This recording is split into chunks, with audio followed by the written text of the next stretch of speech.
Happy Sunday. Merry Sunday. How's everything going for everybody out there?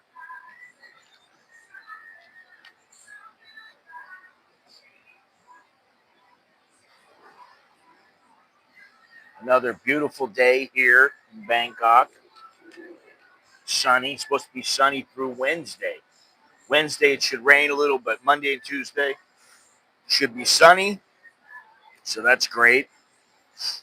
And let's see here. The dollar is at 34.13. Air quality is shit. 153, which is unhealthy.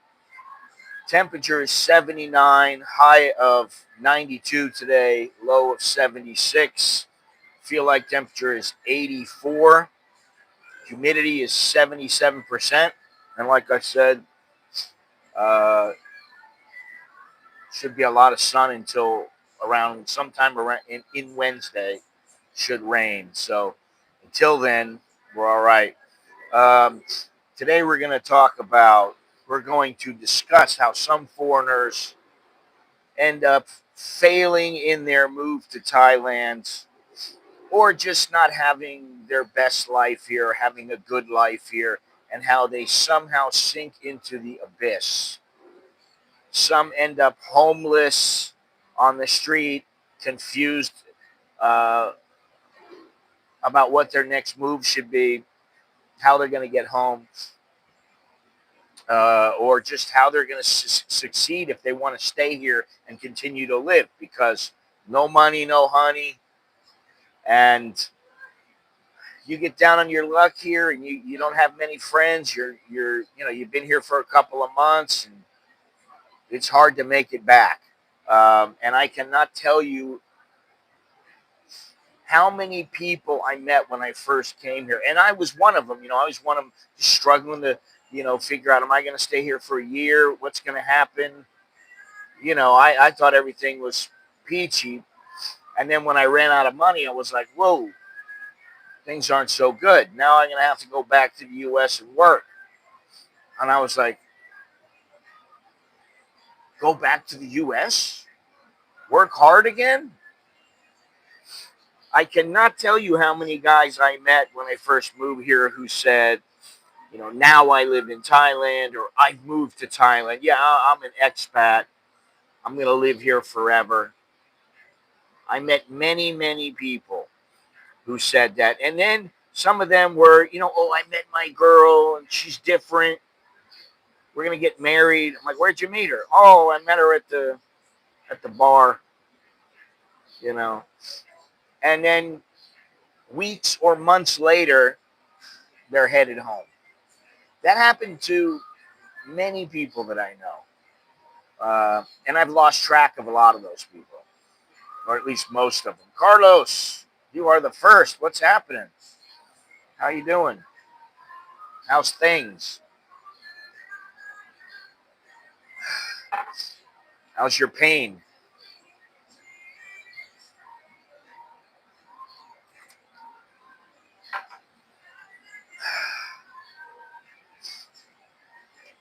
Hi there, Gabe. Good morning, everybody. How are you all doing? What's happening? What's happening, everybody? Um, expats here, nice and quiet and cool. Yeah, it's actually kind of cool right now. I know it's going to get hot later, but I'll be back inside. I'll be home by noon. Um, and I don't know what I'll be doing, but that's good to hear. That's good. That's good. But it is a beautiful day out. And, wow, 39. I can't even remember the last time I saw snow. Maybe in Russia, when I went to Russia. That's probably the last time that I saw snow. That was a long time ago, many years. Um, anyway, expats in Thailand can find themselves slipping into challenging or even abysmal situations due to many factors like lifestyle, their finances, their social status, cultural factors, stupidity. That's a big one. So we're going to go over a few things here that'll give you an idea of what happens to people here and how not to get into these situations. And, I hate to say it, it's not just about money. Money's important, of course. It's always important. It's one thing that, when I first came over here, I was, well, really a little bit before I came over here, a couple years before, I had this girlfriend and I was running my own business and I was making, I was making 10, 12,000 a month. And I was like, wow, I have never had this much money in my life. What am I going to do? How am I going to handle things? And of course, I was just out spending money. I was just blowing it all, taking her out to nice restaurants, buying $100, $150 bottles of champagne, buying $100 bottles of tequila. I just was doing some stupid things. But, and even then, towards the end of the 3 years that I had this business, when I moved over here, I started thinking to myself, wow, this money, it's more money than I've ever had in my life, and it doesn't go very far. I need a ticket to go. I need a ticket to go wherever it may be. I went to London, I went to Amsterdam, I went all kinds of places. And then of course I came to Thailand. And that money, even getting discount fares, and by the time I got here, started spending money, the money didn't go all that far. I was really surprised. And so then I started thinking, I got to get this down. Then when I came here, I saw people, and I was like wondering, God, this guy's got like big money, man. What's he do? He works in an office. He just saved his money, and he's smart with his money. That's what happened most of the time. And I was like, so then I started realizing, hey, money's really important. And with the women, the women in bars and in go-go's and little pubs and things like that, they never let you forget that money is important. If you go in there and you go, I got 100 baht, can I get a drink for this? Once your drink is gone, you got to leave, man. You got no money. So it dawned on me, money is important here. So money is always important here. If not for any other reasons, just to give you options. If you have money, you can do things. If you don't have money, you're like, well, when I get some money, I can do something. You know. But fortunately, once I came back, I never really had those problems again. Low on cash, yes. Cash poor, yes. But, the bills are paid and I'm fine. Maybe I can't go out and can't go partying. Okay. Might be a couple days. That's okay. That was okay, you know.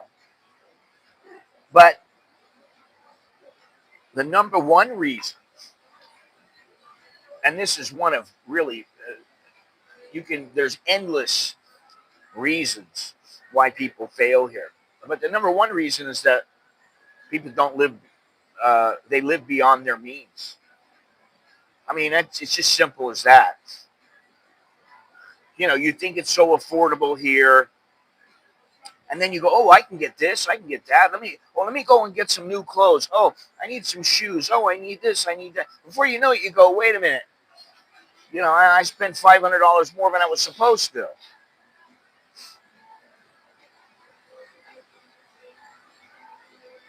One important thing to always do when living here is to exercise your brain. I have found that I have started losing some of my brain power due to the lack of challenges. Well, it's funny you say that because that is something we are going to get into. But that is definitely true. You can't just be a sack of potatoes on the sofa. You can't do that. And it's very easy to get into that kind of lifestyle where, maybe you've got enough money, you're retired,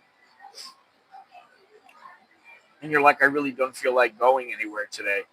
You do that one day, 2 days, okay. But you do that all the time, and it's not going to work for you physically or uh, mentally. You need to keep sharp. Um, so let me go back here to where I am here on my paper with my notes. Thailand can be very affordable, but it's also very easy to overspend on entertainment, dining, nightlife, socializing. Yesterday, I was talking about how I went out to dinner the night before. It was 1,600 baht a person, and that was discounted from 2,800. Now, the Landmark Hotel is a nice hotel, but it's not like, to me, it's not the highest end hotel. It's not like you're going in there and you're blowing money left and right, and wow, you better have huge money. No, it's never been that way to me. And what's funny is that I remember the Landmark when I first came. At the Landmark, there was there was a Thai military bank, but there was also an exchange booth right before you come into the Landmark. Oh, now all that stuff is gone. There was a little place downstairs. When you walk in, there was a coffee shop that had just fabulous, uh, croissants and things like that. But it was 2,800 baht, man. That's almost $100. It's like $90, $85, whatever. I'm like, $85 a person to have this meal. It's still flabbergasting me. I mean, it's not like if I went to the Michelin starred restaurant, and I go and I spend 100, 150, $200 a person. Okay, I kind of expect it because it's a high end restaurant.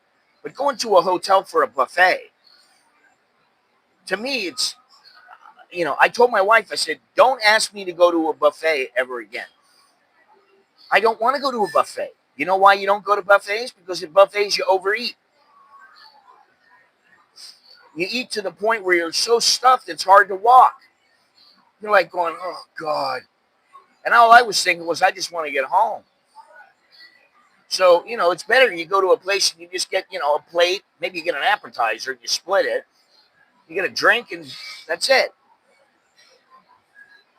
So it's easy to go overboard. So if you set a strict budget and you track your expenses, um, you can avoid spending too much. You got to prioritize, man. And you have to be strict. You have to be disciplined. And I'm not saying, there's times I go into the grocery and I go, I just want to spend 500 baht. I got 500 baht in my pocket. And then I just go, and I buy 1,500 baht worth of stuff. But it still comes off the bottom line.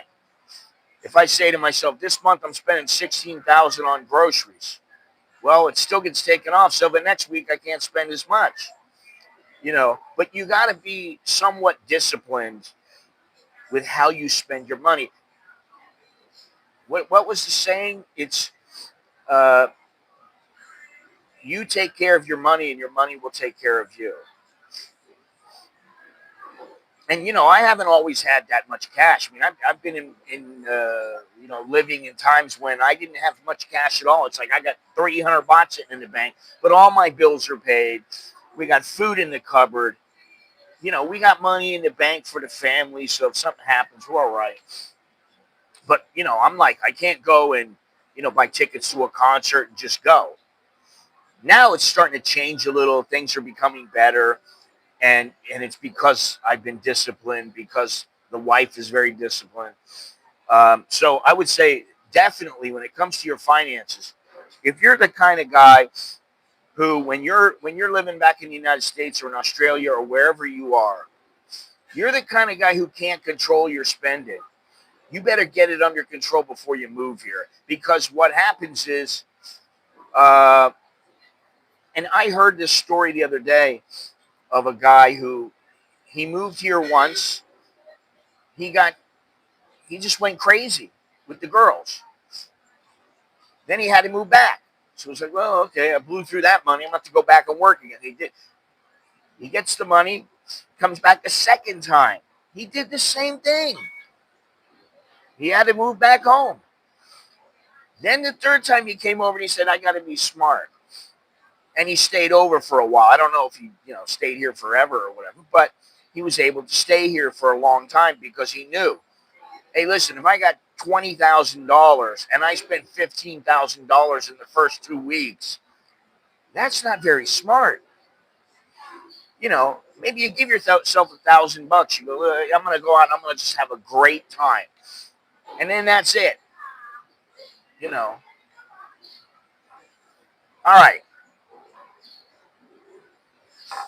Isolation and a lack of support are another reason, because you get into problems with language and cultural differences, and that leads to isolation. If you don't speak any Thai here, it's and you're not in an area where they speak English, you're trying to talk to people and they don't know what you're saying. They don't care, right? They got their own lives to live. You're somewhere like in Pattaya, or you're somewhere in Bangkok where you can make friends. Okay, that's great, but can you trust them? Are they the kind of people that you really want to make your friends? Because you kind of got to put the time in. They've got to put the time in. You've got to vet them a bit. You got to see, are they a decent person? So if you learn some Thai, you join some social groups that people are not out to get something from you, and you build up your network of locals and of course of expats, um, and you stay active and social, then it's a little bit easier to combat that loneliness. And I would say, the learning Thai thing that's a good way to kind of get yourself to the point where at least you can communicate with people. But if you don't speak any Thai, well then start joining groups and start learning how to speak some Thai. It's not always easy here, and even for me now. Sometimes, I mean, listen, I sit here most of the time. I'm by myself. I go home. My wife is there. My wife is doing whatever she's doing. She don't talk to me much. She don't talk to me unless I talk to her. Unless I say, "Honey, we've got to sit down and have a chat now. I really want to talk to you." I don't do that. You know. I mean, I got buddies around. And that's the thing. It takes a good year or two to build up a network of friends and associates. I've got a lot of associates here. I've got a handful of friends, like people I can trust, people I can count on, people that are good to me and I'm good to them. So that takes time. And I used to think it takes about a year, but honestly, I think it takes at least a year to really get in the groove, and up to about 3 years. After about 3 years, everything starts to happen naturally, you know. So I would say those are some things that you can do to avoid the isolation, because if you're going to be isolated here, well, why are you going to live here then? Oh, because it's cheap. You might be isolated back home, and maybe you have your family. You're not even as isolated there as you are here. Now, here's another one, and this is pretty good. Unrealistic expectations about relationships. Some expats move here and they expect to meet the girl of their dream. They want a romantic relationship. They want to screw their brains out. And they think that's the cure for loneliness. And I can tell you, there was 1 month where I went nuts with women. And at the end of the month, I wasn't thinking to myself, wow, man, I got a great thing going here. I didn't think that way. I thought, I feel empty. I felt kind of shallow, you know. I felt like, all right, so now I've had a month of this. Now what? Um, you know, sometimes it adds a little excitement, but most of the time, if you're going through and you're just trying to meet people, meet women, and just to have relationships, a lot of them are not really healthy if you think about it. Um, and face it, they can cause some financial and emotional strain. And that in itself, the emotional strain, okay, that sucks. But the financial strain, you know, let's say you come over here and you think, you know, I got $20,000. It's going to last me for 6 or 7 months. Next thing you know, you got some girlfriend. This happened to one of my buddies, and I did a video a long time about it, and I've talked about it a little bit. He had 100 grand sitting in the bank. We went out a couple times, had some good times. He says, "Okay, I'm ready to start. I want to start a business. Help me out, buddy." I said, "Okay, I'll help you." I wrote down a couple things he needed to do. I didn't see him for another month or two. And what are the first words out of his mouth? I met a girl. She's like different. She's different. You don't understand. She's different. She's not like all the rest. And, you know, it came down to he met her in the bar. Okay. Just because you meet a girl in the bar doesn't mean you can't have a good time. Doesn't mean you can't be friends with her. You know, friends with benefits, whatever. But you got to be smart. If she says to you, "Oh, can I borrow 10,000 baht?" It's like, what? Listen, I got to tell you, 2 or 3 days ago, I was sitting here. I had gone shopping, went grocery shopping. I had a basket of groceries. I'm sitting here, and this kid, this Thai kid, he's about maybe 20. He sits there, and I see him going through his bag and doing this and doing that. And I thought to myself, I don't really know about this guy, man. Something feels off. A couple minutes later, he goes, uh, I know money. Can you give me 100 baht? I said, what? He said, can you give me 100 baht? I need to go home. I said, no, I can't. Now I had money, but I didn't want to give it to him just because I was like, it's just strange. But anyway, getting back to the women. I mean, come on. We all know here. People in the stream know that women is probably the biggest downfall of men here. Of all the problems they have, that and maybe trying to make, stupid deals. That's what sends men back. Men aren't smart. It's easy to overspend anywhere. I blow my money at St. Regis. Good morning, afternoon, Scott and all. Good morning there, Dallo. My friend spends his money on hookers, ganja, and beer and wastes the rest. The men usually have more money than you do if you hang out in the right places.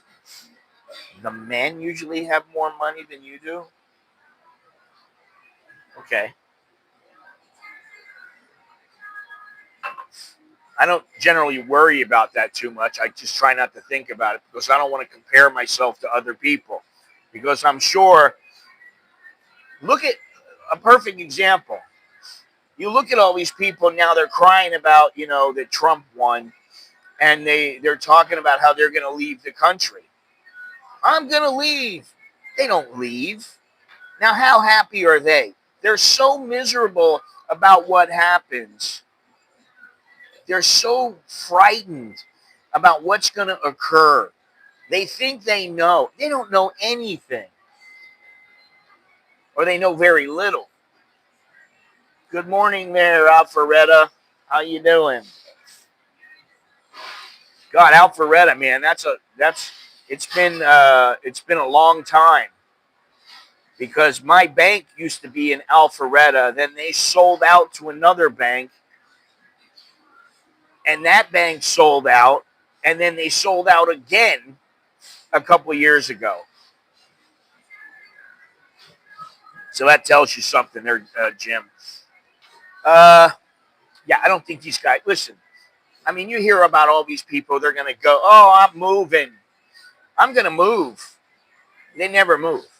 If they move because they simply they want another house, or they want to pick up and move somewhere, but not because of Trump, not because of politics.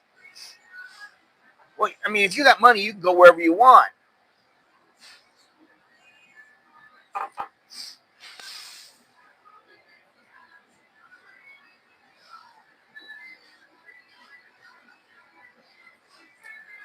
So what I always say is, when you've been here for a year, then you can start thinking about getting into a relationship. And if you speak Thai, if you don't speak any Thai, you're like Sawadee Kap, and that's all you can say. Don't get involved. Wait a year. What is so wrong about that? If you think about it, if you meet a woman after, say, 6 months here, and you say, I really like you. You're really cool. I get along with you. I think we could have something. But listen, I made a promise to myself that I'm not going to get involved with anybody for a year, because I want to get to know Thailand, and I want to kind of learn how to fit in, and I want to get my act together here. And if they don't understand, bye-bye. Oh, well. But I think a good chick would understand. And you could say, listen, we can see each other once in a while, but I just don't want any, heavy commitment. I mean, you can even, have your thing with them. But just don't get in a committed relationship.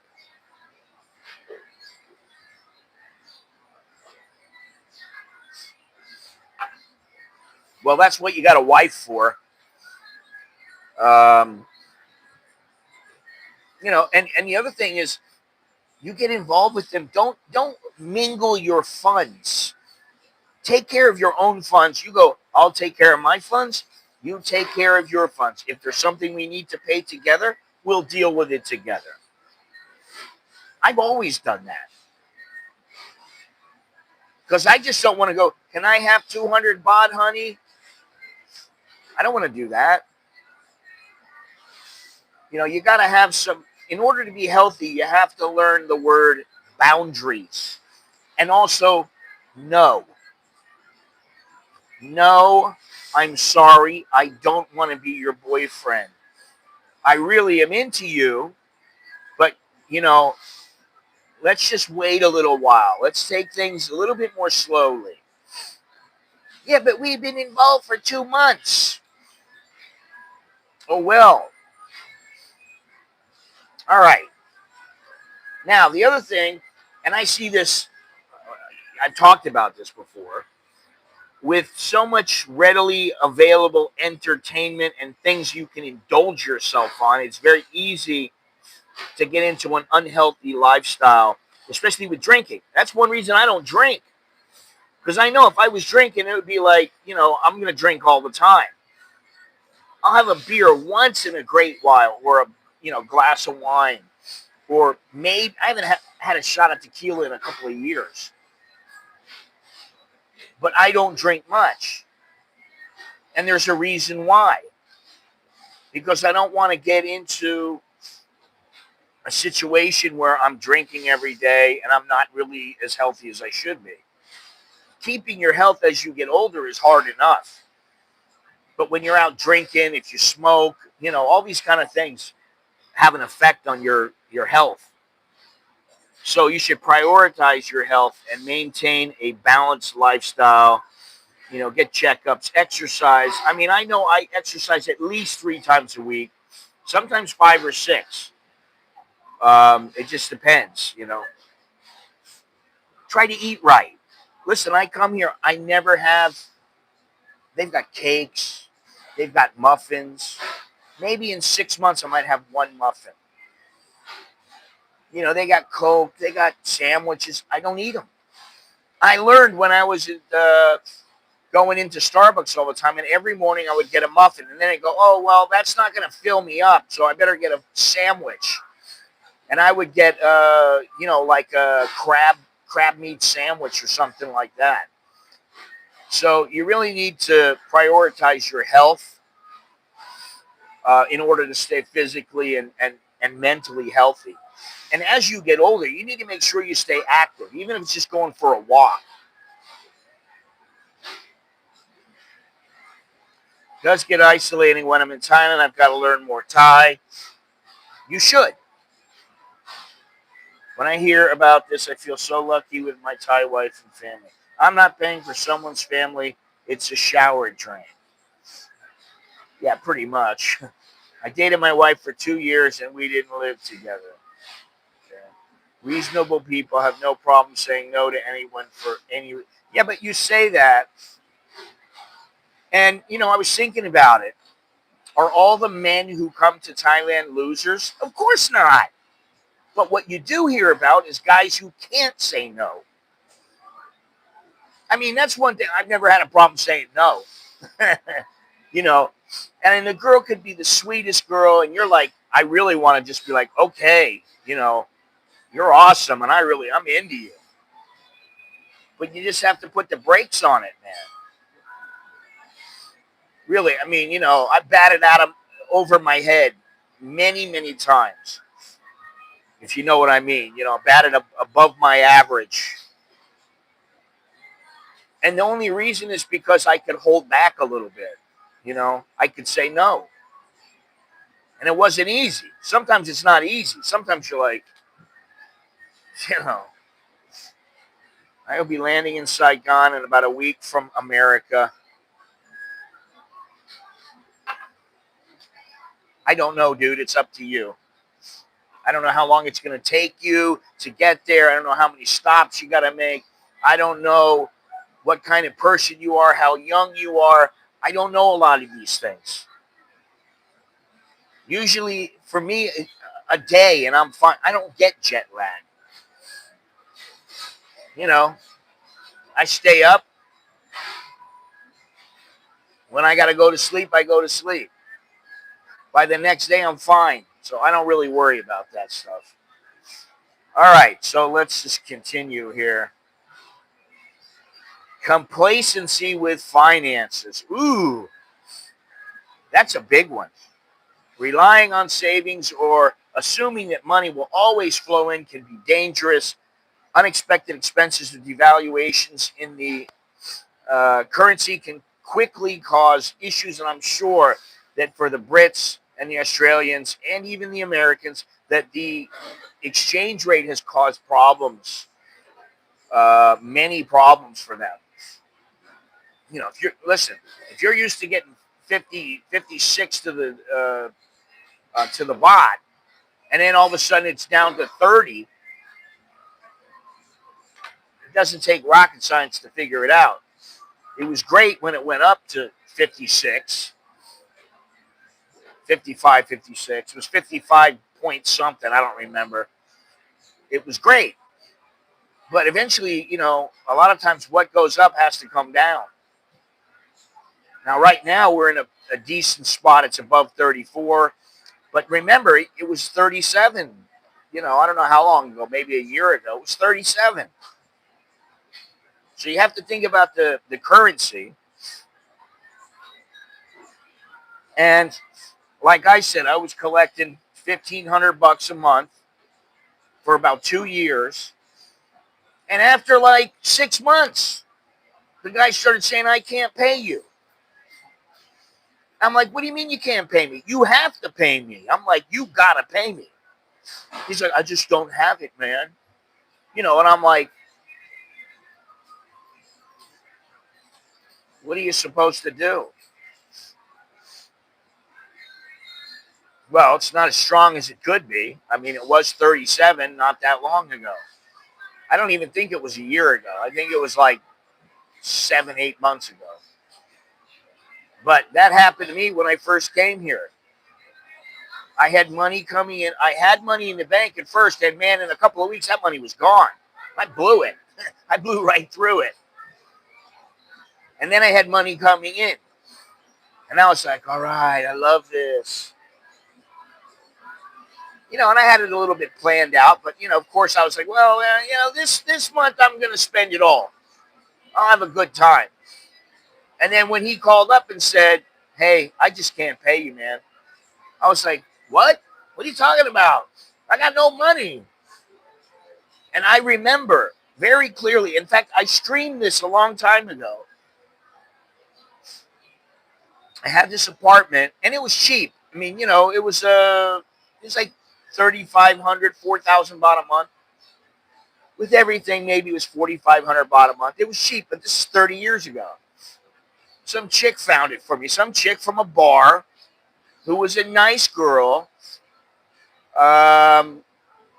She was nice. And, she wasn't out to get me or anything. And, but she was the one who bought all kinds of like little stuff for my room. And it was like chick stuff. It was like, she bought me these sheets and it was like, love you. You're my sweetheart. And I'm like, oh my God. I couldn't believe it. But she found me the apartment. And from that apartment, I ended up talking to the people who were renting me the apartment. And I moved next door to a cheaper apartment because I just didn't have the money. And I lived for 3 months like that, where I didn't have the money. And I was like, oh my God, how am I going to get by on, like at that time, it was about $350 a month for 3 months. Oh my God, that was hard. I mean, it was like a nothing life. I didn't do anything, didn't go anywhere. Yeah, it wasn't very good. So you really need to make sure that you're not counting on money coming in and you have no backup. I mean, like when I first started, I had like 10, 12,000 in the bank. Oh God, I got to sneeze. Oof.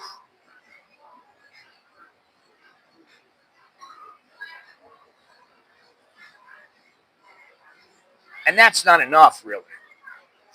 I mean, if you figure it out, like if your bills are, $2,000, $3,000 a month, and you got $10,000 in the bank, it might last you 3, 4 months.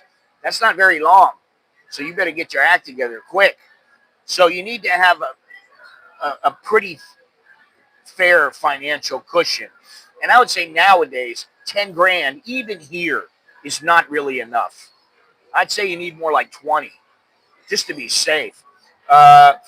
You need to be diversified. Your assets need to be diversified. And you need to figure out how to supplement your income. I mean, I have income coming in from a couple different methods.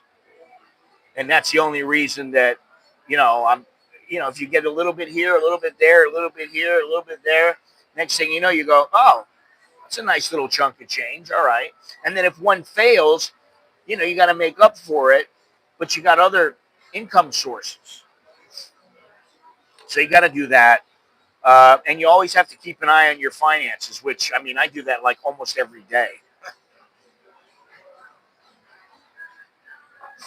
Okay, so another thing is that some people get caught up with the whole the visas and the the ability to stay here legally. And I know guys that, they didn't have money and they would just overstay.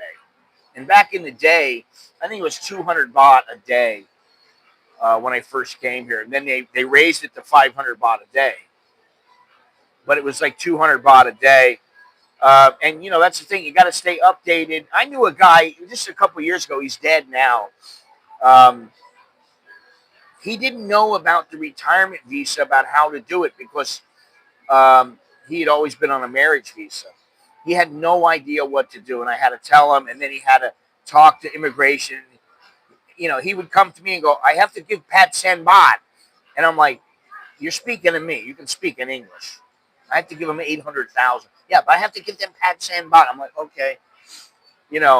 And he got it all squared away, but it took him a couple of weeks. And fortunately, immigration worked with him. He was like 80 years old. This is 3-4 years ago. He was a nice guy. So you got to stay updated on the visas and make sure you don't have any misunderstandings. You got to understand everything. You got to understand the terminology.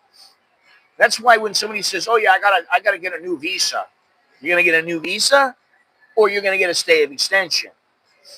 Which one are you gonna do? Because a stay of extension is not the same as a visa, or you're coming in and you don't have a visa, so it's a no visa entry. What are you doing? You need to know these things. You need to keep up to date with it. And some people just don't want to take the time. And you know what? It doesn't take that much time. If you got half a brain, you'll learn this stuff pretty quick. So you don't want to have any immigration or legal issues here. So just keep up to date with those things on the visa and for your renewals, 90-day report. What is it? The TM30. And if you have to, you don't just consult with somebody on the internet. You don't just read things. Maybe you make a phone call. Maybe you talk to somebody. It depends on how complicated it is. But you want to stay on top of these things. Yeah, now here's another one, and this is a pretty big thing because I knew some alcoholics in my day. You don't want to become dependent on your addictive escapes. The nightlife, listen, the nightlife here, at least it used to be for me, it's addicting. You go in and, like you see all these girls around, and you're like, oh, I like her. Oh, that one's cute. Oh, well, oh, let me get a beer. Start drinking, you start having a good time, you start getting a little wasted, and you're like, well, that one looks good. Oh, man, look at that one over there. And then they're talking to you, and you're like, okay, maybe I can pull that one. You just talk her up, and okay, let's go. And before you know it, you're in this cycle. And if you can't get out of it, you're screwed. Now, another thing is gambling. But for me, I never had a problem with that. I mean, if I've gambled, I gambled on tennis and I gambled on boxing and MMA. And I knew my shit when it came to MMA and boxing. So I did pretty well. But it's a losing situation. If you're gambling, you do it for fun. The very, very small percentage of people who can gamble and win, there's a reason why. And those people even lose. So it's just not this. It's not a really solid way to go. Any other vices? I mean, you're an alcoholic, you're a druggie, whatever it is. You don't want to get in too deep with anything. So you got to recognize and address your addictions, unhealthy habits, and like I said before, you should join some kind of groups. I used to be involved in all kinds of groups online. Not anymore, really, because I just don't want to be, and I don't really need it as much. But have hobbies, you can exercise. You want things that give you a positive result. And now what I think, and this is why I don't smoke weed, because I think to myself, what does it do for me? Does it do a lot of positive things for me? No, it doesn't. What does booze do for me? Does it give me positive results. Hey, I feel better. I look better. No, it doesn't.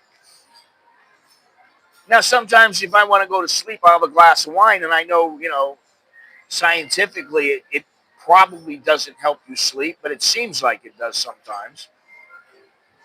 But I try to stay away from things, and I think most people do.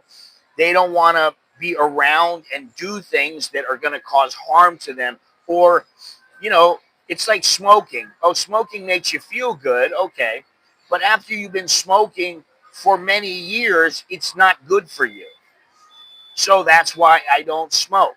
Well, you smoke for the pain and, whatever else. But I don't have a problem with that, especially if you're using it to, for the pain, you know.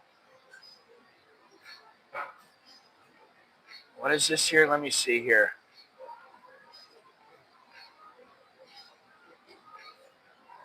Thai officials want a good dollar baht exchange rate because tourists spend more. But it's also for exports. Having plenty of money in your 50s and 60s is great, but I'm realizing that there is something more important than money, having a younger wife and kids to care for you when you are in your 80s. Yeah, well, I do, so that's great.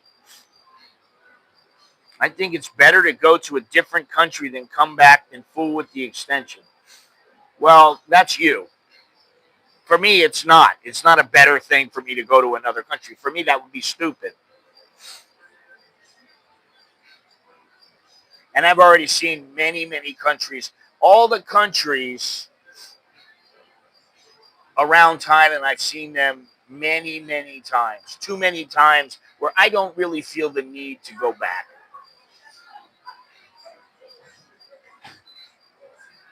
Thank goodness that gambling is illegal in Thailand. Well, it probably won't be for too much longer. It does not matter who you are and what you think you have here in Thailand.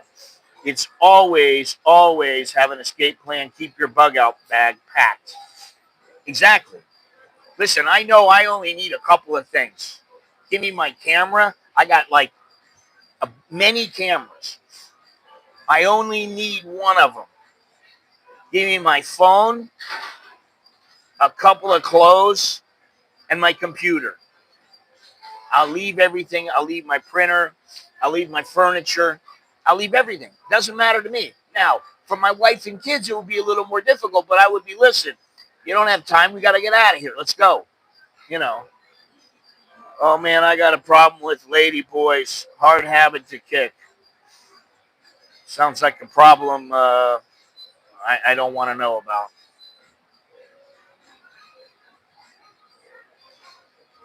I don't smoke every day. I love Southeast Asia because I can afford to hire a real nutritionist from the hospital to work with my doctor to enroll me in the appropriate physical fitness routine and proper food to eat for my size. Okay. Well, that's good, I guess. My mother's a nutritionist. She's got her PhD in dietetics. So when I got problems, I go to her. All right, so let's go on here. Let's see here. Assuming Mipe and Rye always applies. This is something that kind of got to me because, listen, the lifestyle, the Mipe and Rye mentality is prevalent here, much more prevalent than people know. However, it's kind of like you hear a woman who says to you, don't think too much. Oh, you kid man. Oh, kid man, maybe. You think too much, it's not good. Oh. Well, you got to think, right? So there are people telling you, Mike been right, Mike been right. Oh, never mind, don't worry. It doesn't mean you just are brainless and you go through life and you don't care about anything. That's not what it means. You're supposed to think about things that are important, but you don't want to dwell on things too much. You don't want to think about things all the time. You don't want to obsess, right?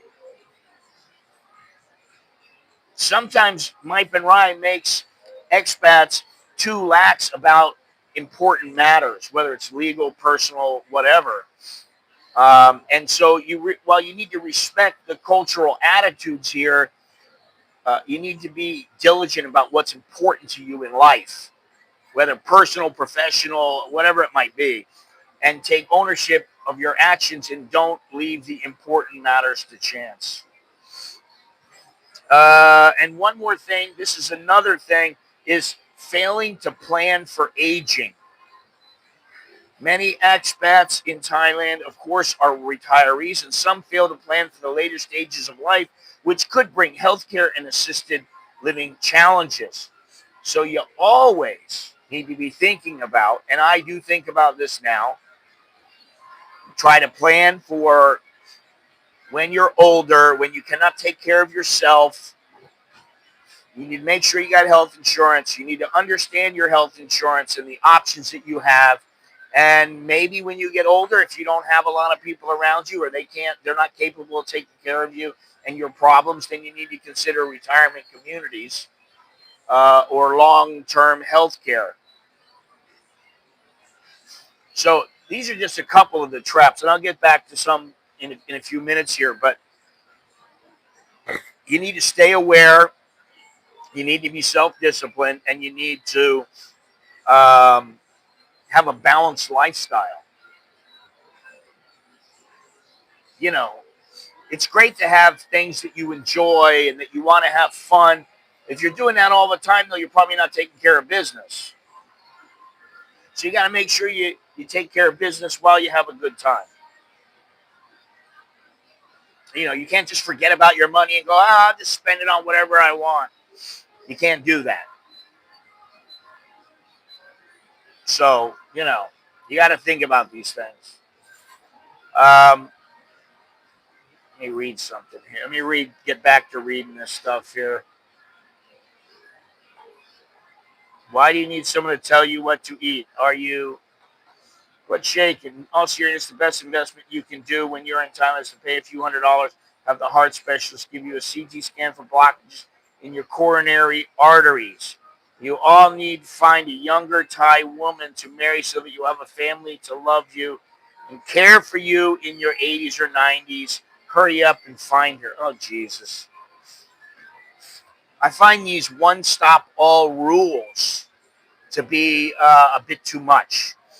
There are many people here who live alone, and that's how they want to live.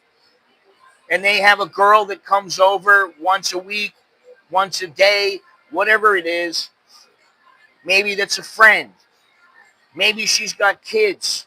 Maybe she just doesn't want a relationship, but she likes you. Maybe you throw her a little cash. She comes over. You take care of business. Both of you are satisfied. You go on your merry way. Later on in the week or the next week, she calls you up. Hey, yeah, why don't you come over? We'll watch a movie together, whatever. Okay. You don't have to get married to a younger woman. Now, I did. And, it was kind of like I told you guys a long time ago, I had choices. I had a lot of girls. I had a lot of women in my life. It boiled down, so I got rid of all of them over the course of a few months. And I had one girl that I had seen before, and I had my wife. She wasn't my wife then. And I thought, who is better for me? And the best decision I ever made in my life was I picked my wife. Because I could have picked the other girl. But when I told the other girl, oh, yeah, I'm not going to have as much money anymore because I'm going to have to figure things out. I don't know when I'm going to have money. I don't know when boom, she was gone. So I just thought, that's it. My decision's made. I know who I'm going with.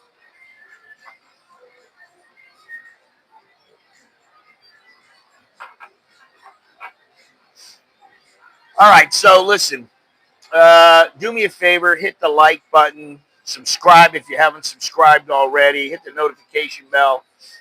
Down below, there's a host of ways where you can show the love You can send a super chat, a super thanks right below the chat window. You can send a Cash App. You can become a member of this channel for $1.99. You become a sponsor. You can get some merchandise. You can buy one of my books. Or something that doesn't make me much money, it doesn't make me any money, is you can use Wise. There's a link down below. Um, you can use Wise to transfer your money from the United States to Thailand. Now, I just wanted to see how easy it was, or if I could still do it, if my PIN code worked. But a couple of days ago, I took some money out of the bank with my card. It was the first time in about 3 years that I took money out of the bank that I didn't transfer it. I used a card. And so now what I do is I use that card to pay for groceries, pay for things here in Thailand, because that doesn't count towards your taxes. Not that I really care about that, but I got a CAC score test every year in Thailand, about $150. What's CAC?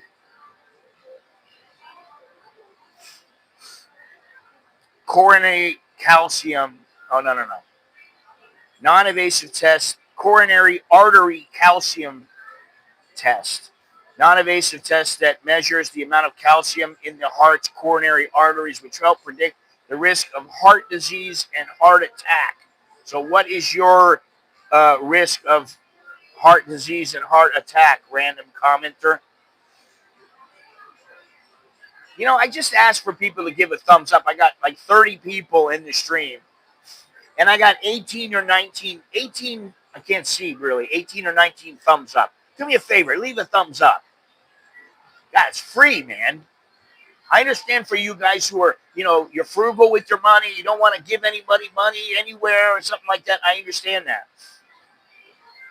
But smashing the like button doesn't cost you anything. Subscribing doesn't cost you anything. 13%. Now, is that good or is that not good?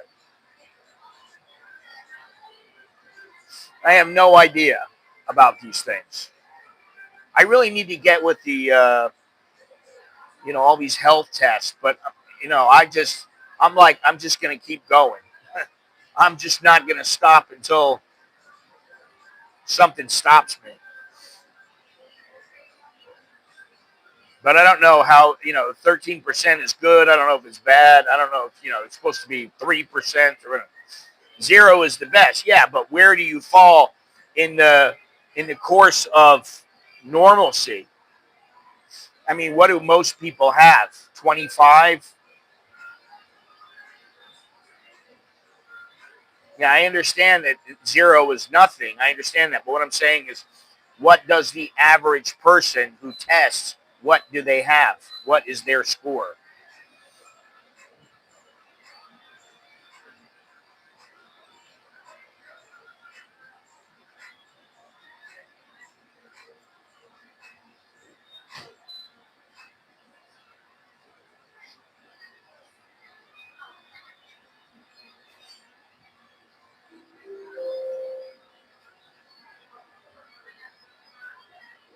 I'd have to look up the age percentile.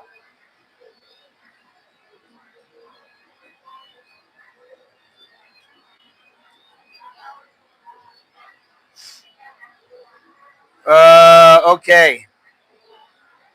60 to 69.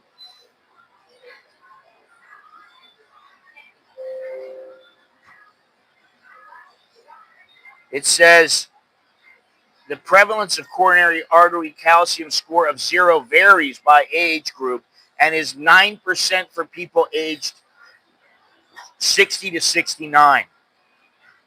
Younger than 40, it says it's 58%. 40 to 49 is 34%. 50 to 59 is 8%. 18%, I'm sorry, and 70 or older is 5%. Thank you, Dallo. You're a gem. You're always a gem. You don't always come in first into the stream, but, I can live with that.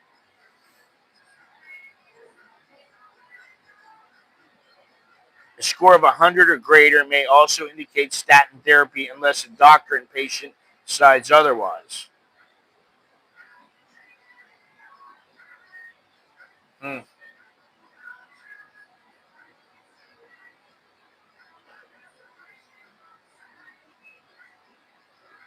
I guess I need to have this done. I'm going to have to get that done. I can tell you that right now.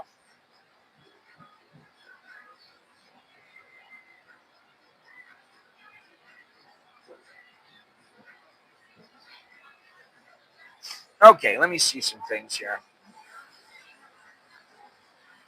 Let's see here. Now, one of the things that really affects people is just apathy.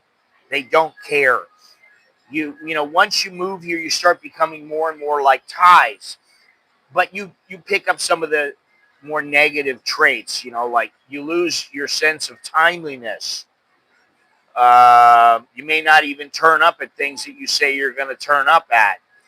You start lying to people. These kind of things happen. Now, I don't generally do these things. It says recklessness soon follows. After vowing to avoid them at all costs and take motorbike taxi rides, not just up and down the local soy, but all the way across town. Okay, I've done that before. Hookers are shagged without protection. No.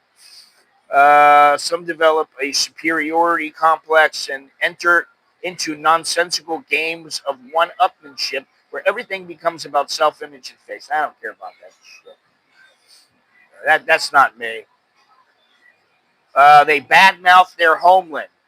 Listen, I badmouth my homeland, and I'll badmouth Thailand, and I'll also say good things about my homeland and say good things about here.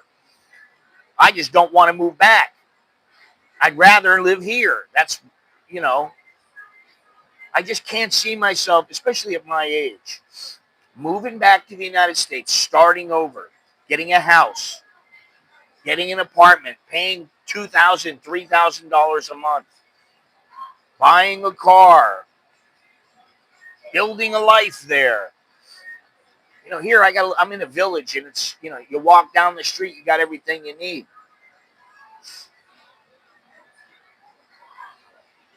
Um, the idea of going back home becomes a nightmare. I don't know if it's a nightmare for me, but why? I have nothing there. I've been here for 30 years, so what do I need to get back in the United States? Uh, and most expats, like-minded expats, gravitate towards each other. This is my buddy moved home. He went home. Two-quarters Korean may go home for at least for a while. I know a couple of people. They go home. I mean, Tom right now he's back in the United States. He stays here for 3 months. That's not me. Not right now. They constantly remind each other how their homeland is cold, boring, controlling, and expensive. Expensive, yes. Cold, boring, and controlling, no. How Western women are evil and so on. First of all, I don't care about the women there. It doesn't bother me. But I know that they're not all like that. And I know, first of all, you got to have your act together more so than before. And you can't accept the bullshit that some of them are doling out.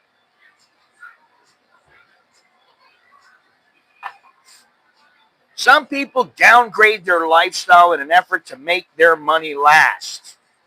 They may calculate that they have enough to stay in Thailand without the need to ever work again, even if they're relatively young and might have 40 years or more to live. Now, I've said this before. If you come over here and you're 24, 25 years old, I don't know that I would say, I'm going to live here for the rest of my life. Why would you say that? How do you know that's really what's going to happen? I mean, if you're that young, really, if you're in your 20s, I think it's a bit much to say, I'm going to live in Thailand for the rest of my life. I love it. Or I'm going to live abroad for the rest of my life. I think it's a little bit too soon to say that. Lazada has discount coupons for health tests. Oh, really? Hoping to start a super chat frenzy. Yeah, well, that would be really nice, but it looks like you're the only guy.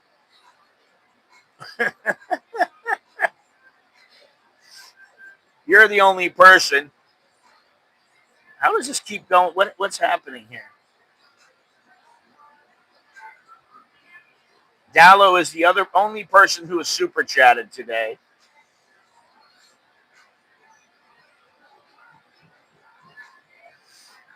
Some people have just checked out of their lives. Some foreigners have checked out of their lives, and basically they're not going to do anything for the rest of their life. And sometimes I think to myself, listen, what am I doing now? I'm going to have a coffee and I'm going to get some groceries and I'm going to run an errand or two. And sometimes I think that's not enough. Or I'm going to go to the gym. And then I think, okay, so I plan out a couple of things. I go a couple of places. I just got back from Vietnam. We may go to Chiang Mai just because Bo wants to go there. I don't know. And this is in the next couple of weeks. I'm not sure how that's going to work because I really don't want to go there.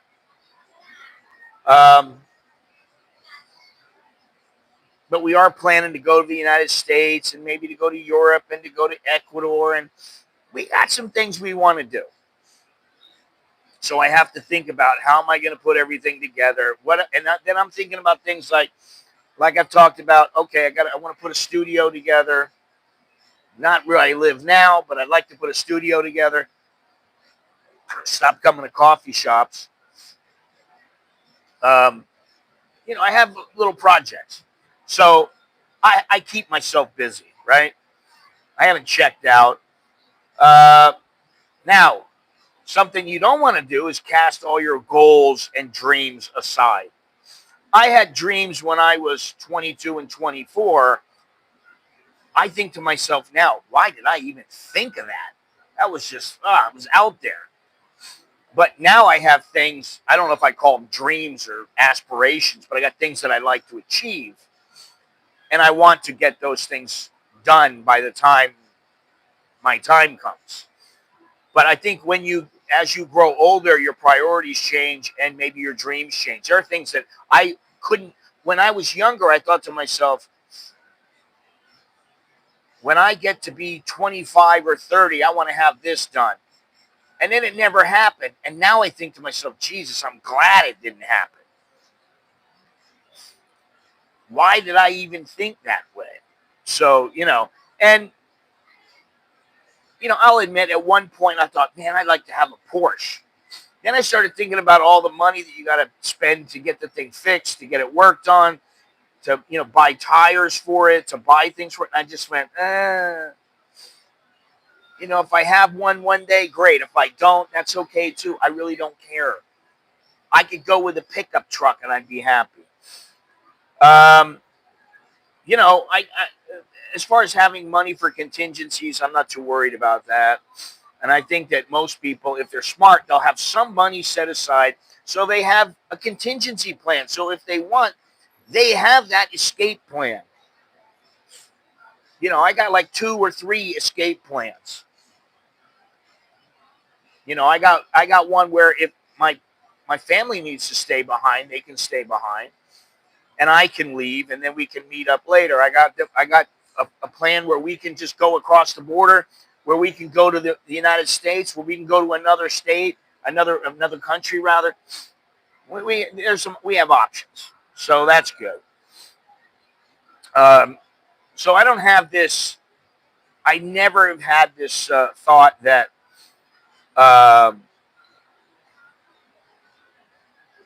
I'm going to exist for the next 30 years, 40 years because I have this much money. I've never really thought that way.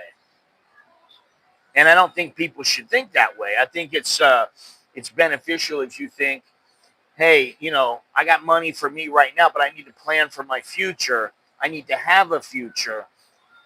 And remember that now is not the same as in the future. So the more money you have in that future, whether it's 10 years, 20 years, 5 years, whatever it is, the more options you're going to have. And I think that's pretty important to have the options. You need to have options. You can't just be sitting there going, I make $750 a month. I have no money coming in other than that.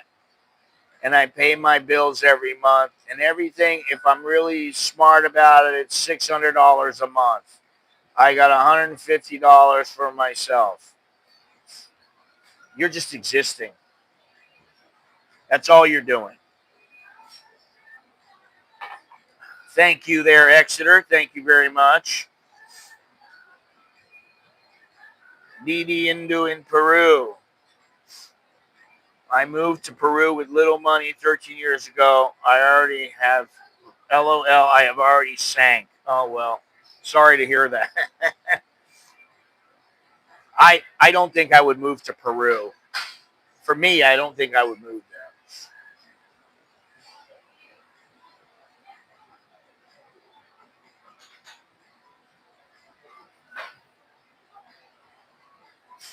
Well, that's pretty funny. You got that for salt because you know why? Just a couple of days ago, in fact, I forgot all about it. Let me see here.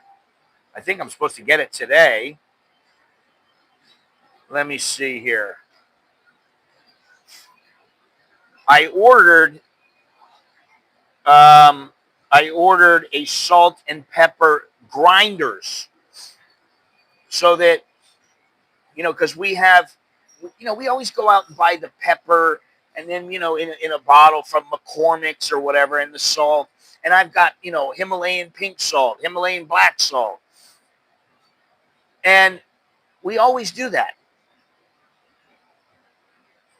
And I'm like, you know what? I'm going to buy some pepper. So the other day I bought a bunch of pepper, but it was raw pepper, you know. And I thought, oh, this is nice. Then I thought, shit, this doesn't grind it up. I thought, what am I supposed to do? So I ordered a couple of pepper grinders, ceramic grinders. So they should be coming. Let's see here. They should be here, I think, today. No, this thing isn't working. I don't know why. I think we'll get it today or tomorrow. So the salt that I have, yeah, it's in transit as of today. So it should be to us today or tomorrow, which will be nice. Here we go, 9:40. Oh, they started it late today. 9:45, 1 minute late. Unreal.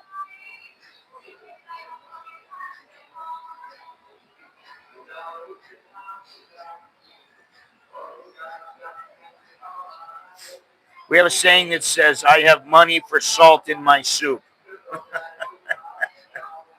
Well, that's good. We always have salt. We don't always have pepper. We run out, but now I have a big thing of pepper. So as soon as those salt and pepper grinders come, I'm going to load them up, and we'll have those on our table from now on. We got so much junk, but some things you need. And, everybody should have, some plates and dishes, to set their table, and forks and knives and glasses. You know, everybody should have that stuff.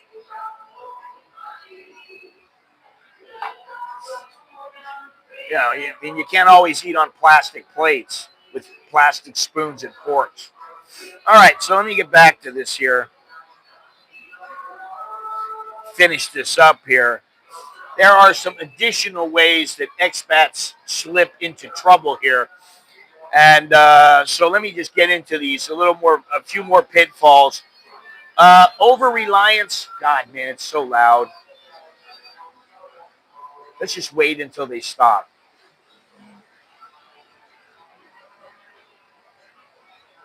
I think that's a good idea.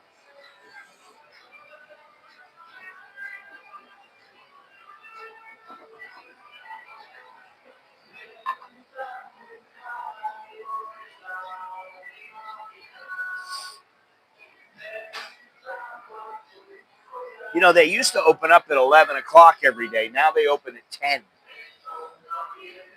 Some of the stores open at 11, but they open the whole mall at 10 o'clock. And it used to open at 11 and 10:30 on the weekends. Now they just open everything at 10 o'clock. And I'm like, it's about time.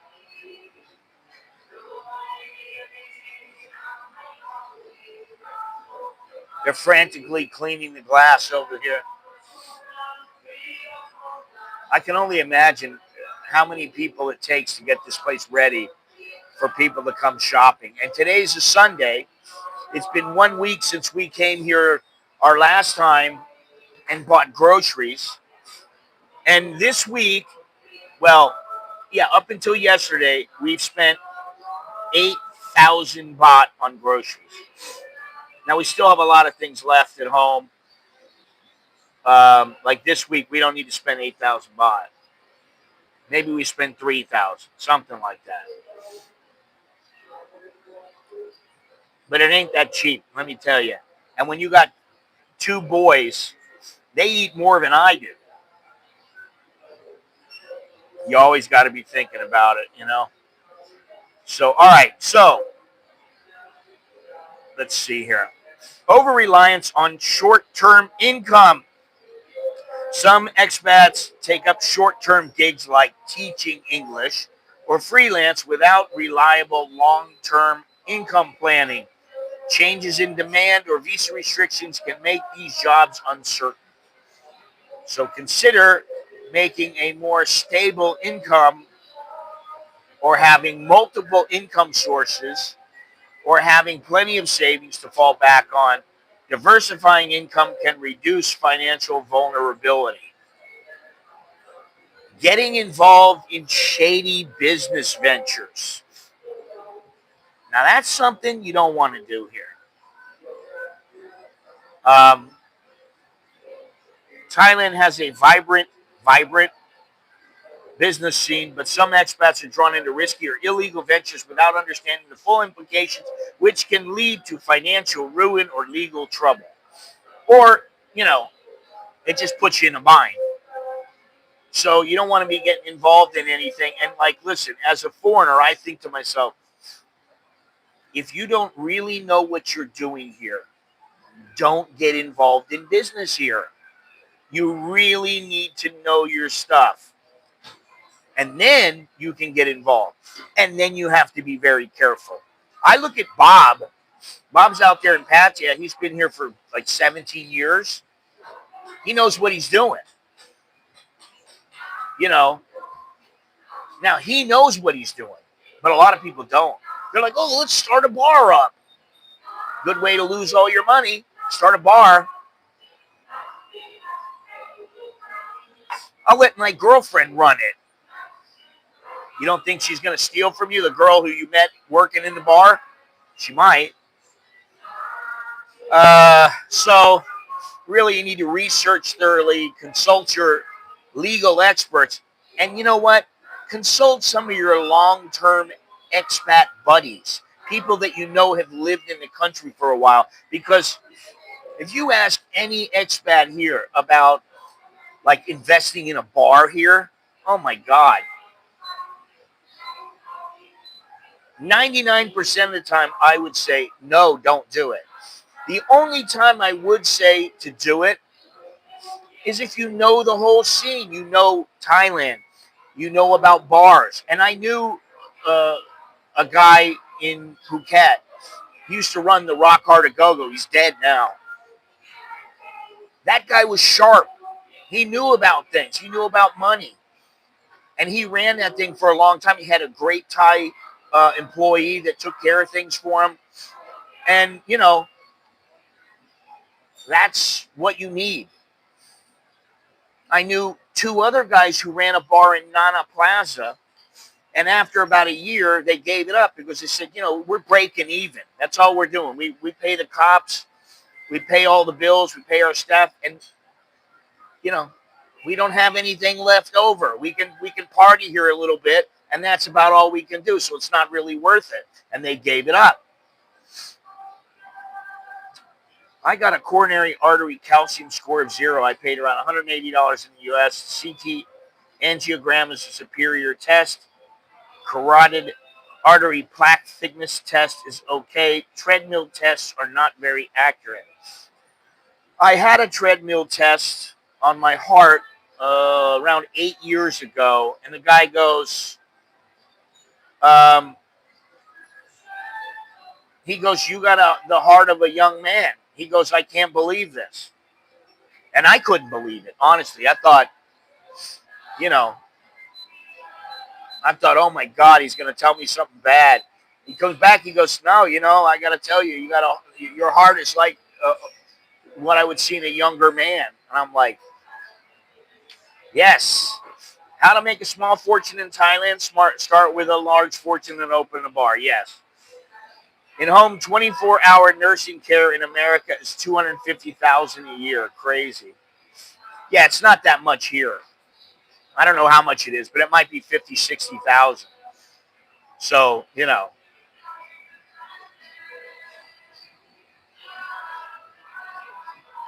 pretty good.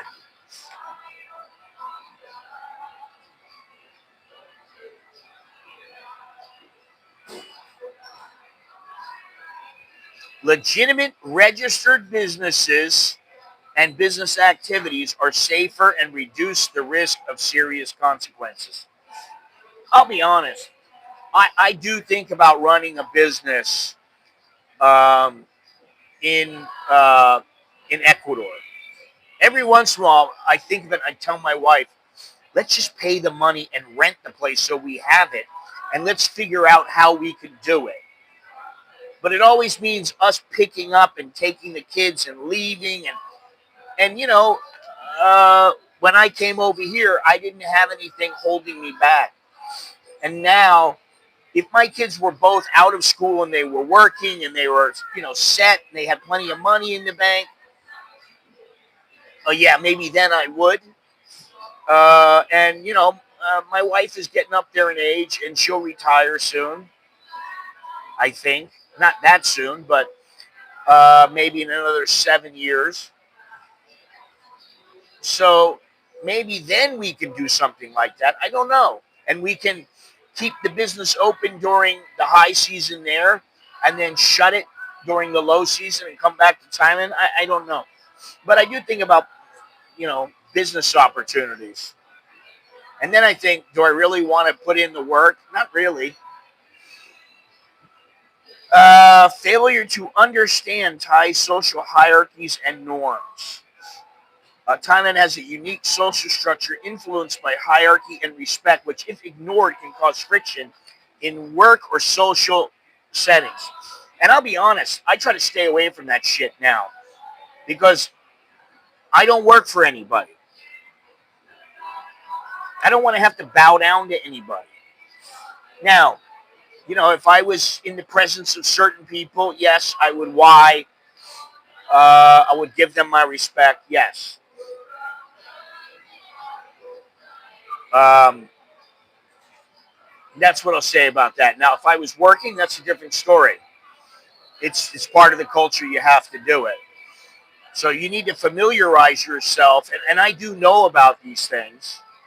I just, I try to just stay away from it. You need to familiarize yourself with the etiquette here, especially about age and respect and authority.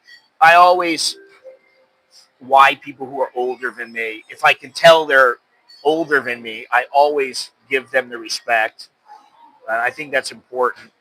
It's just because that's a local custom and it goes a long way in building a strong relationship or just getting to know people and getting along with them. All right, something else here that some people forget about, and some people end up doing the Pattaya High Flyers gig, and that is they neglect their mental health.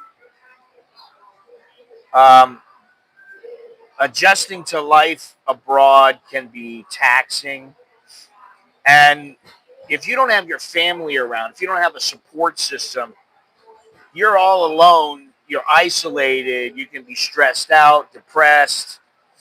And those things, they start building up and they can get pretty bad. So you need to pay attention to your mental health.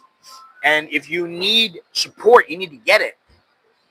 Um, they do have services here. They do have counseling and mental health services.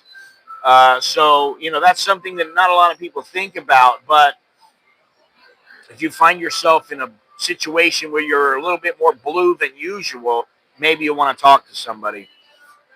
Legal trouble due to misunderstanding the Thai laws, drugs, visas, business practices, what you say.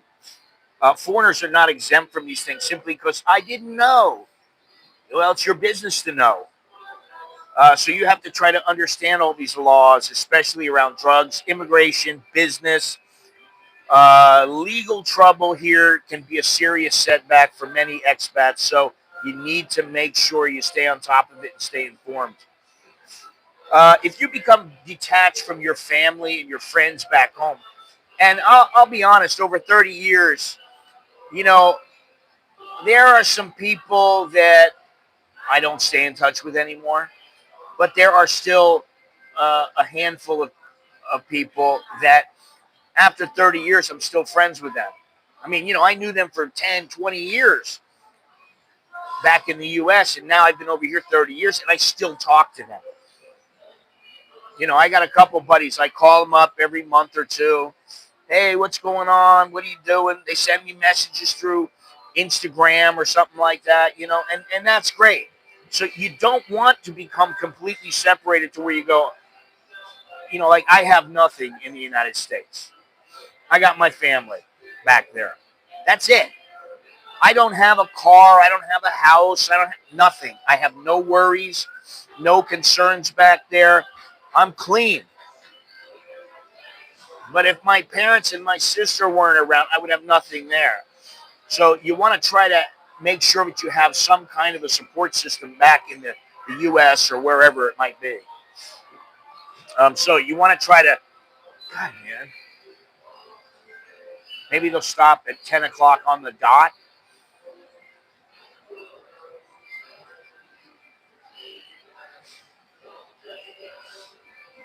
I don't know.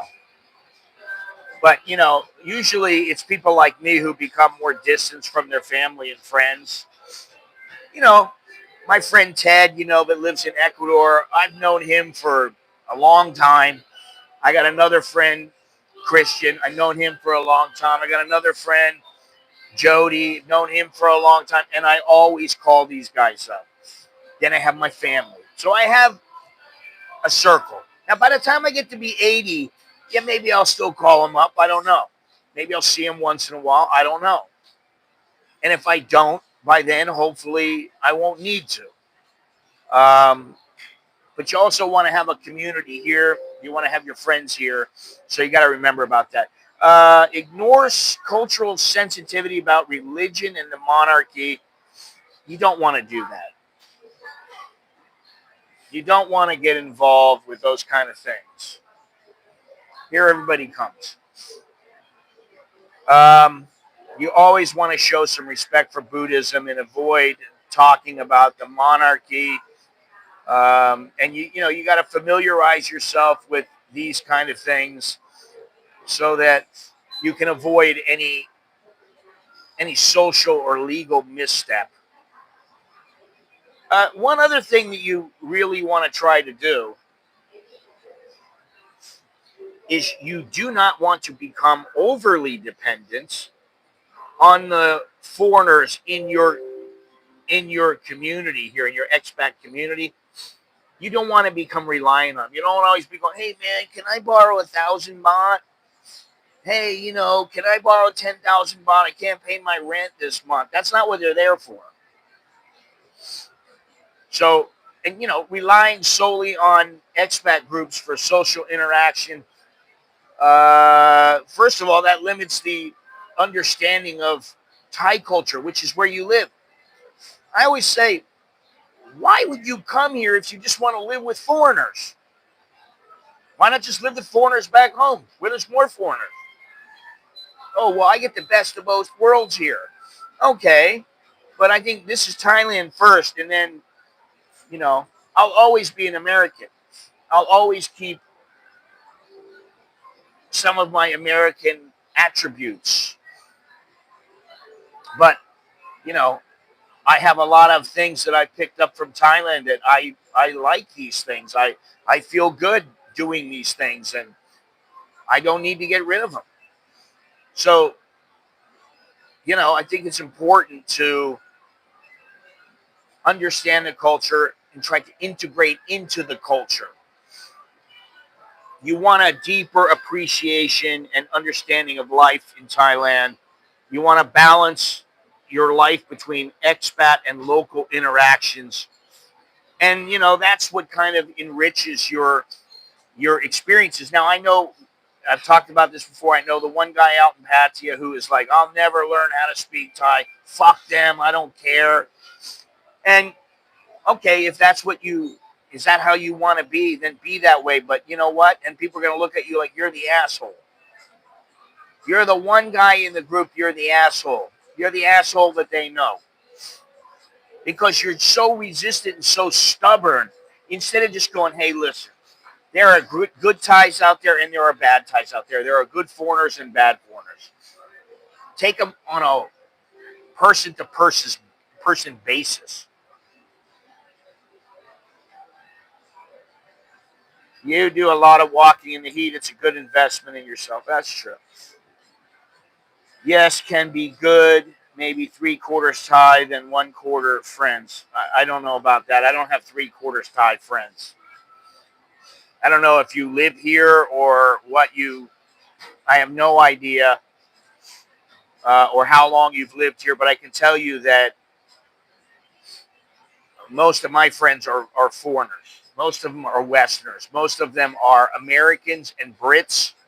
A couple Canadians. And I have a handful of Thai friends. You know, the other night we went out to dinner. There's a guy there. Eventually, you know, the women start migrating over to each other. They're sitting with each other, yapping. He comes over. He's sitting with me, and we're talking together. And, you know, we had a nice conversation for an hour or so. Um, you know, well, you're saying you count my own family, though, who are Thai. My kids are half American. And while they live here and they've grown up here and they are Thai, they're also American. And my wife is very Americanized because of me and the kids. So I don't look at it the same way that you do. I don't need to have 3/4 Thai to prove I'm integrated into the country. I've been here for 30 years and I do know a fair bit. And I've been with many Thais. I have Thais that are my associates that, you know, I see them once in a while. Hey, how you doing, buddy? Long time no see. Are you still over at wherever? I'm walking down the street a couple of months ago and this guy walks by. He's got a boxing gym over by Town in Town. And I've been to it before. I streamed there and he wasn't there. He's walking down the street and he bumps right into me. I said, hey, what's up, dude? Hey, how you doing? We stood there for 15, 20 minutes right on the sidewalk just having a conversation. It was really nice. Some expats just cause problems, but a small amount, expats are good friends of mine. I don't know what kind of expats you're hanging out with, but the expats I hang out with don't cause problems. I've been here for 30 years, man. I'm smart enough to keep away from expats who are going to do nothing but cause issues. The expats that I know, most of them are like, listen, I got money. I got a good life here. I got a nice apartment, a nice house. What I got to cause any problems for? You know, I got a good woman, whatever it is.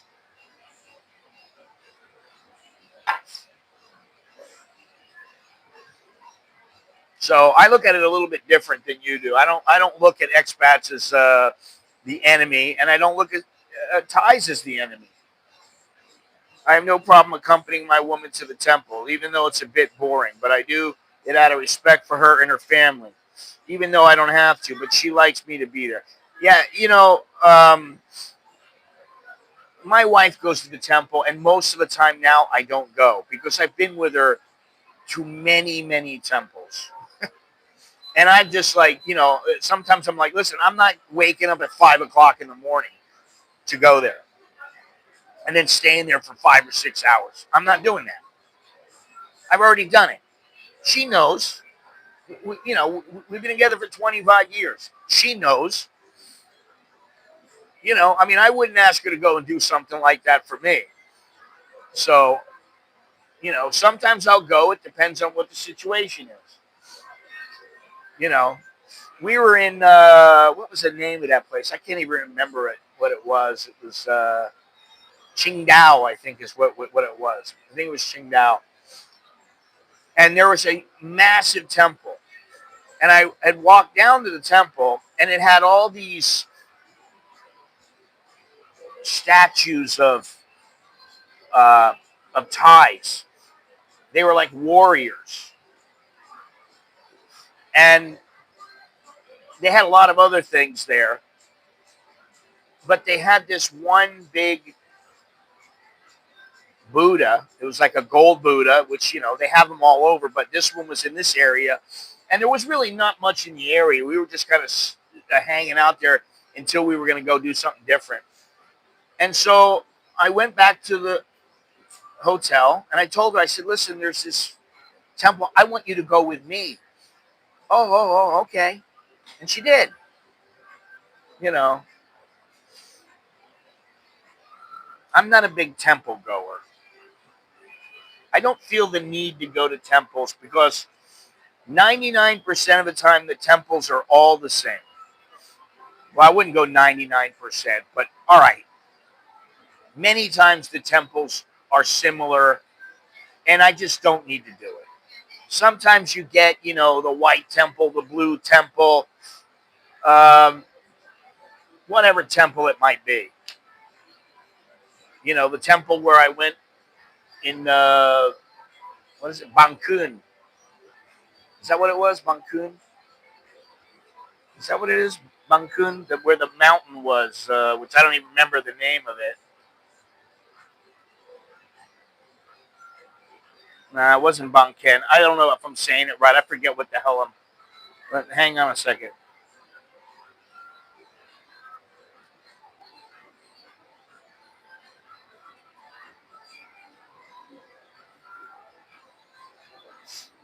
What's again? Wat Putok. Yeah, Wat Putok. Uh, Fantastic place. My wife didn't go with me. I went by myself. My wife probably wouldn't go. She wouldn't. She would not go up it. She'd be like, "What am I going to go on this narrow little path where if I fall, I'm dead? Why do I want to go there?" That's what she would tell me. But the point is, we go to a lot of places together, whether they're temples or whatever, and it really just depends on what the place is. Sometimes she'll be like, "Oh, she wanted me to go out to dinner the other night. I really didn't want to go." But then I was like, all right, I'll go. I want you happy. That's the only thing, so I'll go. And I was glad I went. Anyway, when it comes to the pitfalls that foreigners can face, these are some of the pitfalls that I've gone over here with you. And I think the most important thing is that, you keep a positive outlook when you're speaking to Thais. You don't want to give them a hard time. What do you need to do that for? You want to have positive relationships where when they see you, they feel better when you walk away. And that's what you got to remember. They feel better talking to you. Once you walk away, they feel good. And, then everything else is just up to you. You got to just have an enjoyable life here. You got to have fun. You got to do what you want to do here. Do what makes you happy. Whether it means going somewhere, like that trip that I took where I went up this mountain, Wat Putok. I went to, what was the name of the place? I can't even, Nakhon Panom. Is that what it was?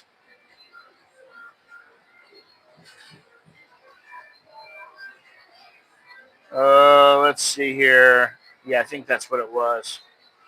Yeah, Nakhon Phanom. And I went there. I went on a bunch of boats, and I went out on, you know, a cruise. They've got all kinds of stuff there. They got dancing. They had, like lady boys dancing right on the boardwalk. They had regular women dancing. They have, all kinds of stuff going on. They have all kinds of food. It was a pretty lively place. Then I went to Bangkok. I think that's what it is. Let's see here. Again, I don't remember what Puto.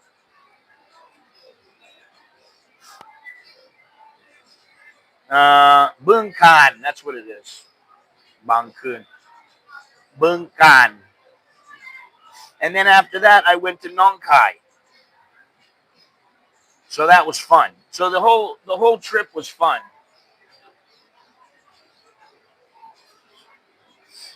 It took, I think I took about 10 days, and I had like 3-4 days in each place, and it was a lot of fun.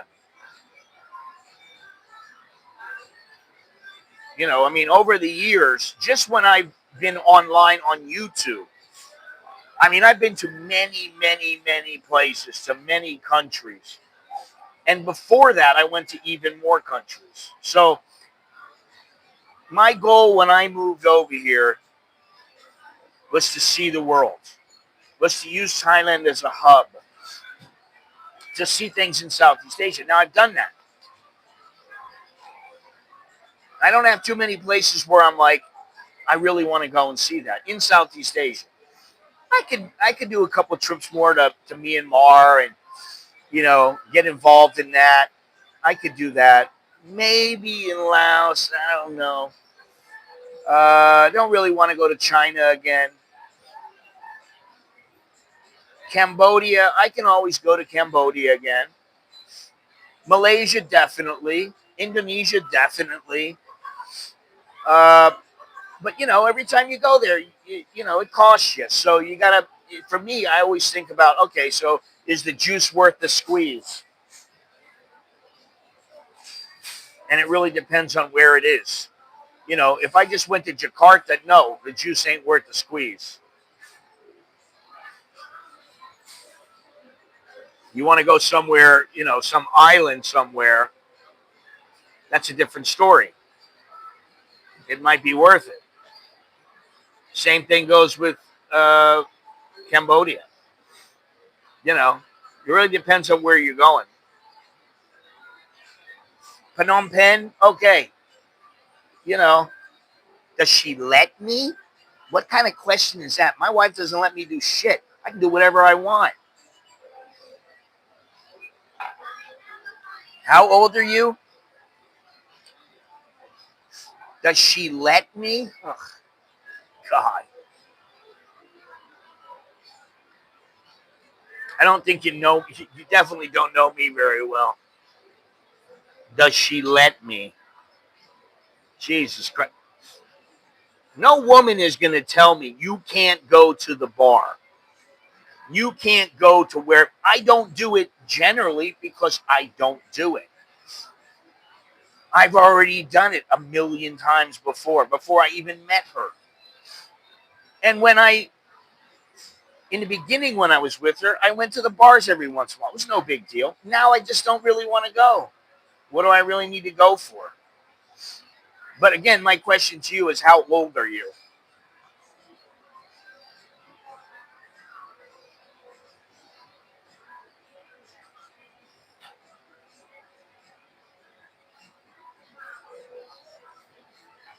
45. And how long have you been in Thailand? Are you living in Thailand?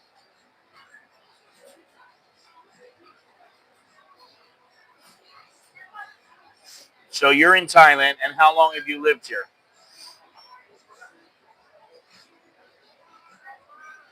And are you married? There's another question.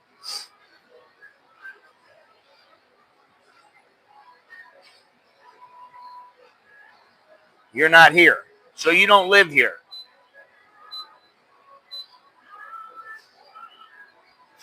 I mean, You're in Australia. Okay. But you've been here before, correct? You've been here before and you plan on coming back. I got you. I got you. I just think that's the funniest question. You're not coming back. Do your Thai wife let you go to bars or not? Oh my God. You've never been to Thailand? So where have you been then?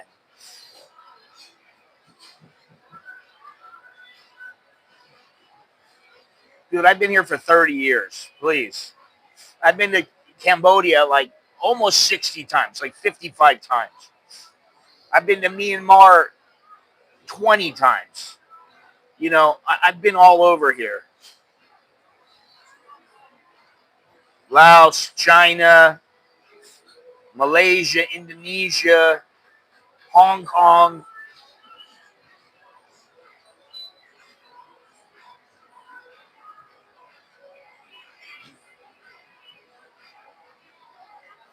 So you have the title of your channel is Expat Crap. So where have you been an expat, or have you been one yet? What do I think of Malaysia? I personally have not been to the beaches of Malaysia. I've just been in the cities like Kuala Lumpur. Okay, you're a Philippines expert. Yeah, I mean, I've been to the Philippines many, many times. When Pacquiao was fighting, I used to go there, cover the fights. Then I was friends with Pacquiao and his team through my team, our team that we had boxers here. And so I've been there many times. I haven't gone in a few years now, but um,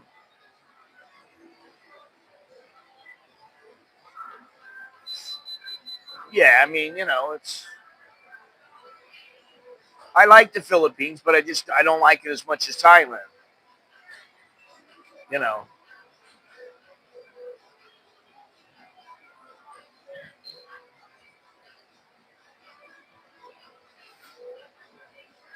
and of course I'm married, so not that I didn't go by myself before. I did, but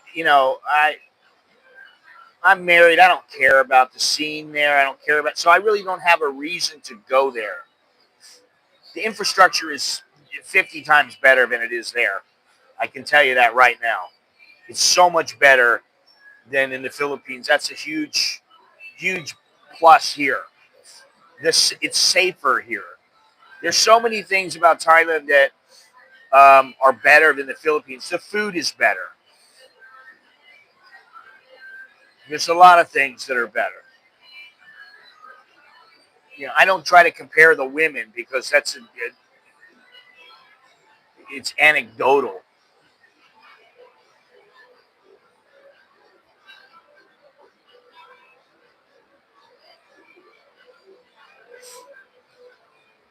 I can honestly say I would not go to. I wouldn't live in Malaysia. Maybe I would live in Indonesia. Maybe I would live there for like part time. Um, I don't think I would live anywhere else in Asia. I wouldn't even live in Hong Kong.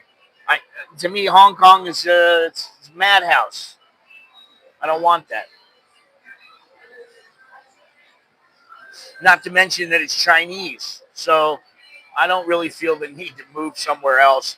If I was going to move somewhere, it'd be South America or Europe somewhere, you know. And that may happen in a few years. We'll see. You know, we may go there part time and then come back here part time. I don't know. I have no idea. But if you want to do that, you have to get to the point where you're not sinking into the abyss. Now, how long have you been living in the Philippines?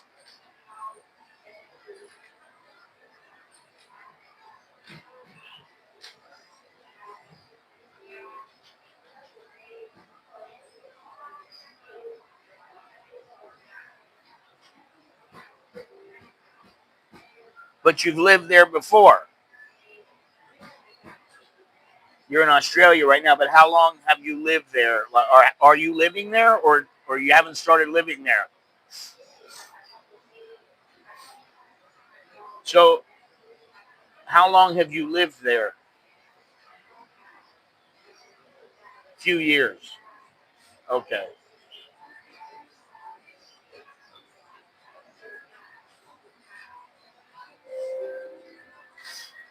You want to stay in Australia? Well, then you're not an expat, are you? I don't know. You're Australian and you're living in Australia. You're still working. Okay. Yeah. Well,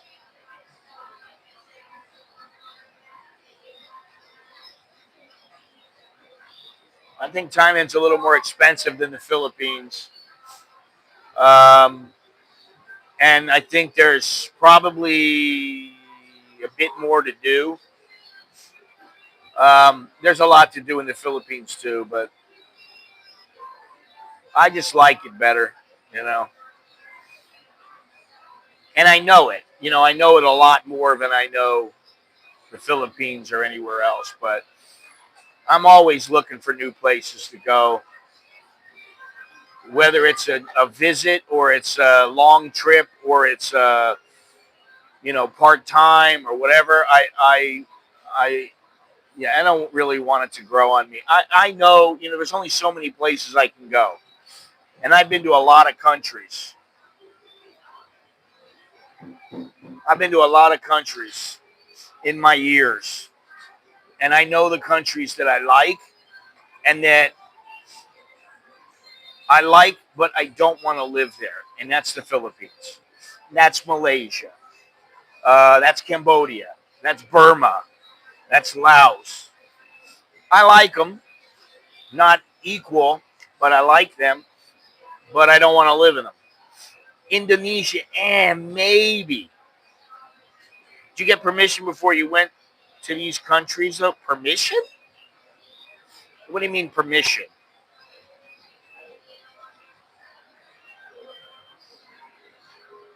Hello, Dark Horse. I mean, like Cambodia, I got a visa.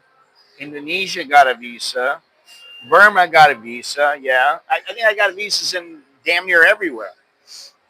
So that's the permission that I got.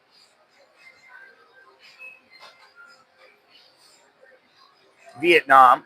Been to Vietnam many places. Been to Cambodia many, many times. Too many times to count, really. I lost track at 50.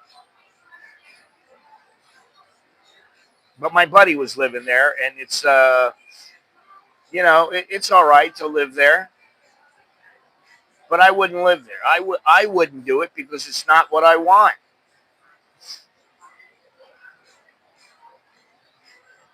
I'm 62.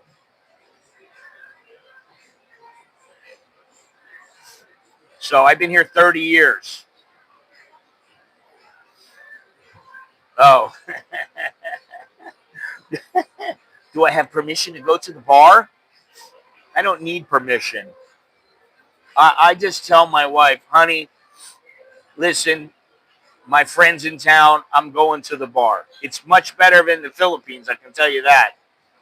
It's known for being a medical care hub, and the prices are rising, but it's better than the United States. Generally, it's better. Maybe that's how it is in the Philippines, where if you gotta, because I mean I've had a few Filipinos, but Filipinas, but yeah, I mean I've been married for 25 years.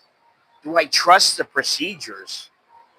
Dude, it's not like it's a third world country and it's ass backwards here. It's very modern.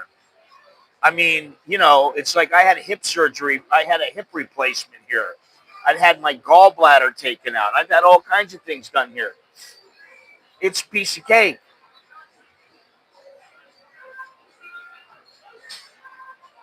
It's not sketchy here. I mean, you got to watch it, but for the most part, it's no different than going anywhere that's got good health care. You know, and I would say um, the health care here now, just the going to if you go to a private hospital, I mean, you get seen within like 15 minutes. You go in, they see you, they talk to you, they schedule something else or whatever. Boom, that's it. So it's you got advantages here. There's a lot of good things here, and you can still go to some places and for 30, 40 bucks you get in and out, and it's no problem. But it is getting worse. I think the healthcare system here is, I don't mean worse as in the quality of healthcare. I mean that the pricing is, they got multiple tiered pricing. They got prices for Middle Easterners, they got prices for Westerners, they got prices for Japanese, they got prices for Thai. So that's a bit of a pain in the ass. So anyway, thank you everybody for joining me today. Appreciate it. What happened here? What's with my little? What's going on here? What is going on here?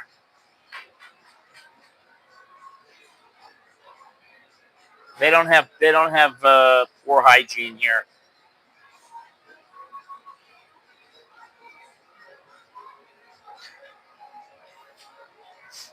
Everything is good. It's all good here for the most part.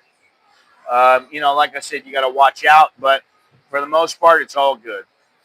Everything's good. You don't have to worry. It's a developing country and it's an upper middle income country.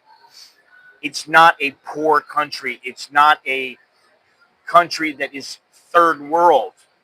It's no longer like that. It's skyscrapers, modern world with some traditional aspects of the country mixed in. And what you need to be modern is modern.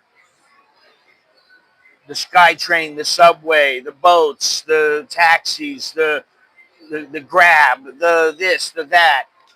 I mean, when it comes to Bangkok, forget about it. You got everything you need. So, anyway, let's see here. Well, I'm having some problems here. What's going on?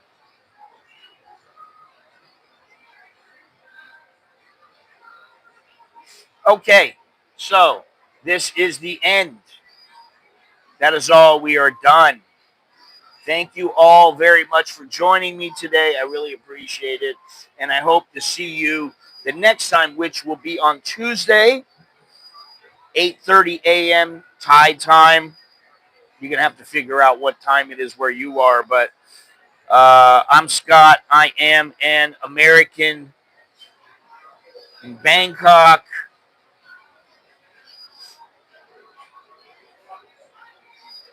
I'm an American in Bangkok, in Bangkok, to be specific.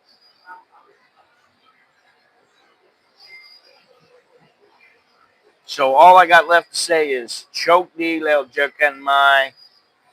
Choke D, good luck. Jerkin my, see you later. So I'll be back on Tuesday. So until then, be well, take care, and I'll see you later.